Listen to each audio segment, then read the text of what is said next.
இங்க ஒரு மிருகத்தோட தோலை கட்டி தொங்க விட்டுருக்காங்க பாத்தீங்களா? அது எந்த மிருகத்தோட தோல்னு கரெக்டா கண்டுபிடிக்கிறாங்க. இளவரசிய தட்டி தூக்கிட்டு போயிட்டே இருக்கலாம். ஃபர்ஸ்ட்டா ஒரு ஆள் வந்து அத நல்லா தடவி பார்த்துட்டு, "இது முயல் கறி மண்ணா?" அப்படின்னு சொல்ல, ராஜா அது முயலும் இல்ல, ஒரு மயிலும் இல்ல. "உனக்கு என் பொண்ணு கிடையாது. கெட் அவுட் ஐஸே" அப்படின்னு அவன அடிச்சு வெளிய தொரத்திடுறாரு. அப்புறம் 2வது ஒரு ஆள் வந்து பூத கண்ணாடி வச்சுலாம் நல்லா கூர்ந்து பார்த்துட்டு, "இது எறும்போட தோல் மண்ணா?" அப்படின்னு சொல்ல, ராஜா அதுவும் இல்லன்னு சொல்லிடுறாரு. உடனே இளவரசி அந்த அங்கிள் கிட்ட இருந்து தப்பிச்சுட்டு ரொம்பவே ஜாலியாகிடுறாங்க.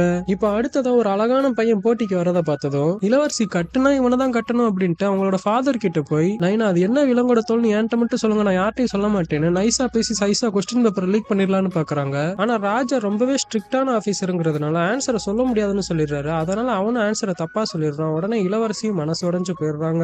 இப்போ கடைசியா நல்லா காட்டா மாதிரி ஒருத்தன் போட்டி போடுறதுக்காக வரத பார்த்ததும் இளவரசி அவனை பார்த்ததுமே மிரண்டு போயிடுறாங்க. அப்ப சோல்ஜர்ஸ்லாம் அவனை பிடிச்சு வெளில போடான்னு சொல்லி துரத்திக்கிட்டு இருக்க, ராஜா அதை தடுத்து நிப்பாட்டி இந்த ராஜ்யத்துல இருக்கிற எல்லாருக்குமே ஒரு வாய்ப்பு உண்டு, நான் அவனை போட்டி போட அலோவ் பண்றாரு. அப்ப அவனும் அவனோட அம்சமான மூக்க வச்சு ஒரு வாட்டி மோந்து பார்த்ததுமே இது ஒரு உண்ணியோட தோல்னு கரெக்டா கண்டுபிடிச்சிடறான். உடனே இளவரசி நான் அந்த காட்டாங்கூட எல்லாம் குடும்பம் நடத்த முடியாதுன்னு சொல்லிட்டு தற்கொலை பண்ணிக்க போயிடுறாங்க.